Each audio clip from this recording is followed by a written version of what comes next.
Bismillahirrahmanirrahim. Assalamualaikum warahmatullahi wabarakatuh.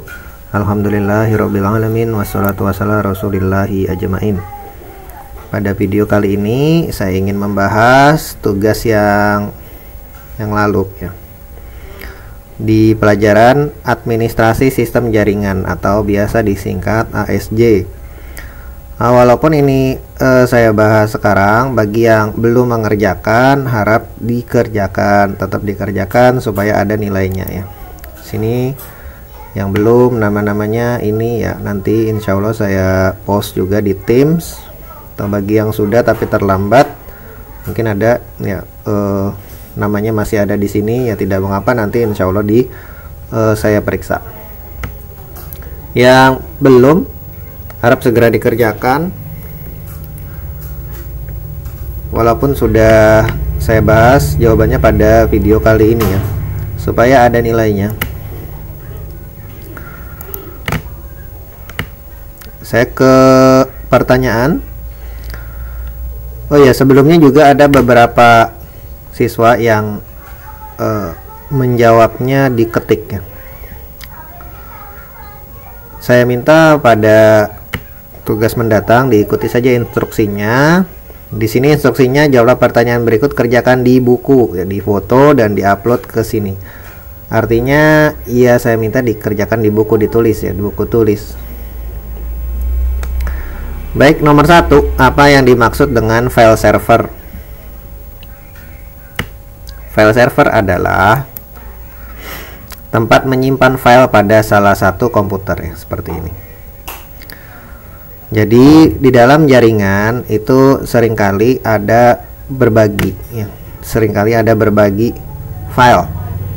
Misalnya PC1 mengerjakan suatu file, kemudian akan digunakan oleh PC2 ya. Kalau cara tanpa jaringan ya bisa saja kita kirim menggunakan flash disk misalnya. Tapi kalau misalnya di tempat tersebut ada jaringan, maka bisa menggunakan layanan file server. Maka PC1 ini akan meletakkan file tersebut di server ya, sehingga bisa diakses oleh PC2 ataupun PC3. Nah, server ini disebut file server. Saya ulangi. Jadi file server itu maksudnya adalah sebagai tempat penyimpanan dalam jaringan.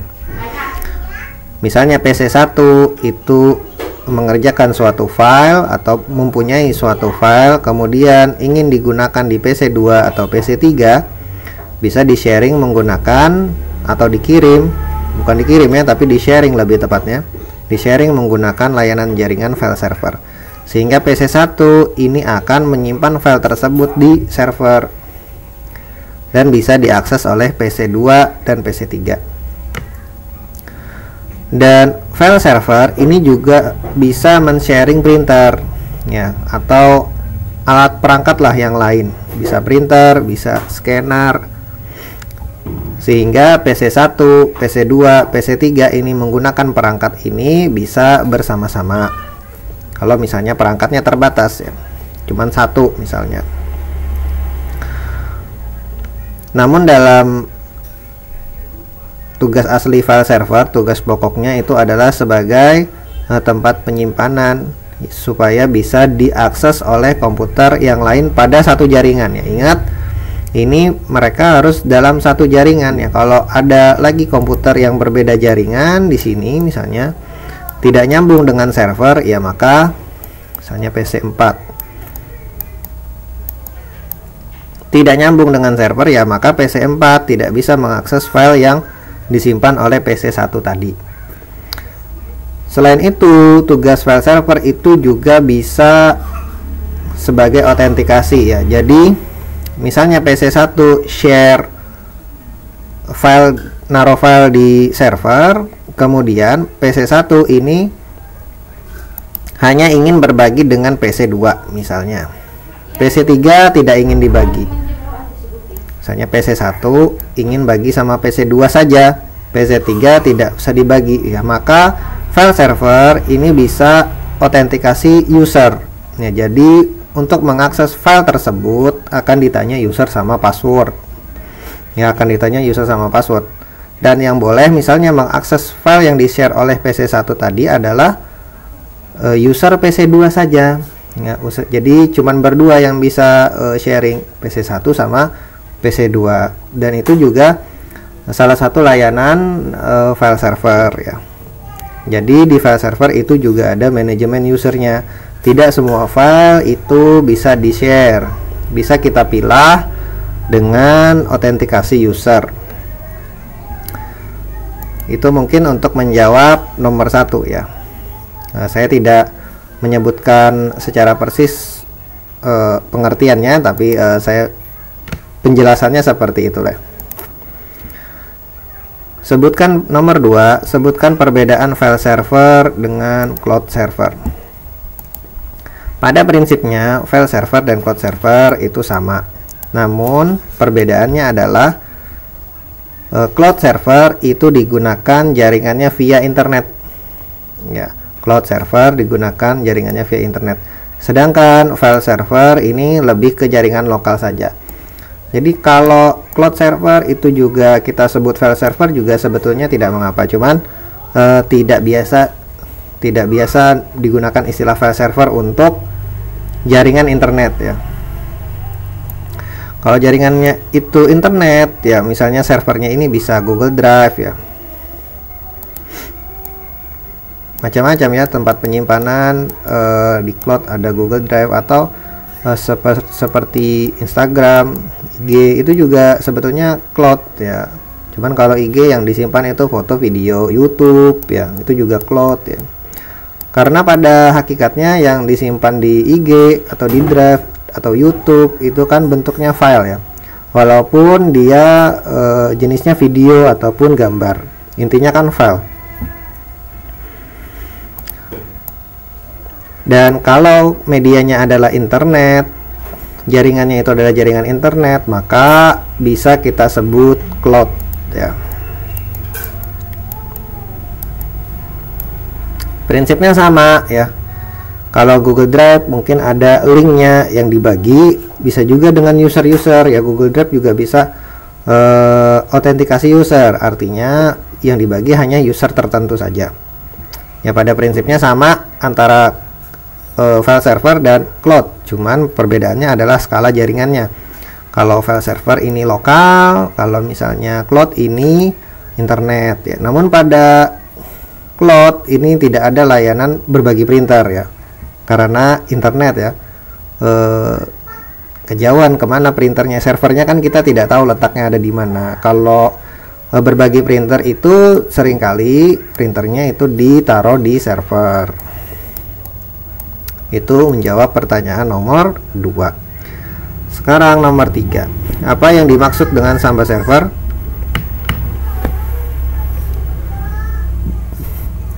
Samba server itu adalah, coba kita buka di Google saja.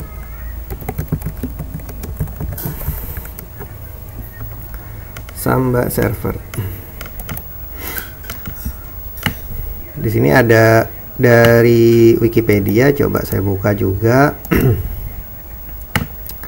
Samba, perangkat lunak ya, di sini adalah program yang bersifat open source yang menyediakan layanan berbagi berkas, file service atau ya service. Server itu sama saja, service itu layanan ya, kalau server itu bendanya ya, komputernya. Dan berbagai alat cetak, print service, resolusi nama, NetBIOS, dan pengumuman layanan NetBIOS service, announcement browsing. Ya, ini kurang lebih seperti ini ya pengertian dari Samba. Samba ini salah satu aplikasi di Linux ya, yang bisa lintas platform dalam berbagi file server ya. Jadi contohnya, agar PC1 ini bisa sharing file ke PC2, maka di server ini harus ditaruh yang namanya aplikasinya. Misalnya contoh aplikasinya adalah Samba. Ini salah satu contoh aplikasi agar dapat sharing file dari PC1 ke PC2 ya.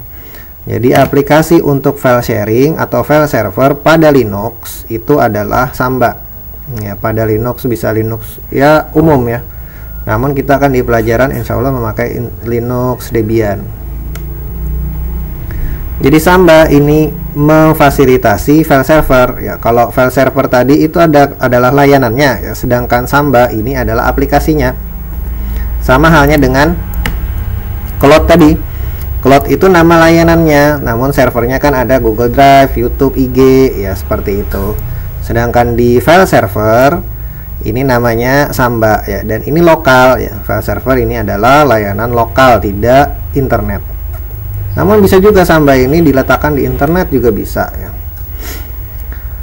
Dan Samba ini lintas OS ya, artinya PC-nya ini mau sistem operasinya itu Linux ataupun sistem operasinya Windows, dia tetap bisa saling sharing ya, bisa tetap saling sharing.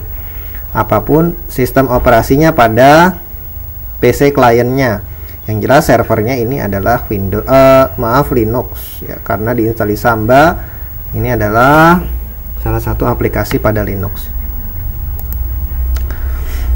Nomor 4, sebutkan port yang digunakan Samba server ya. Ini ada beberapa port ya yang digunakan di Samba server. Salah satunya adalah port. Jadi Samba ini servisnya ada macam-macam sebetulnya, tapi kita sebutkan saja nomor portnya aja. Ada 139 untuk SMDB, kemudian ada 137 ya.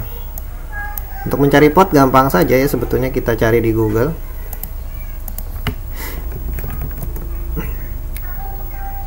Ya, ada juga 445 ya. Jadi ada beberapa port yang digunakan untuk Samba. Yang jelas 3 port ini ya, insya Allah yang digunakan untuk Samba. Sebetulnya ini ada fungsinya masing-masing ya, tapi tidak saya bahas sekarang. Cukup diketahui saja bahwa Samba memakai port 139, 137 dan 445. Demikian video kali ini, mudah-mudahan bermanfaat.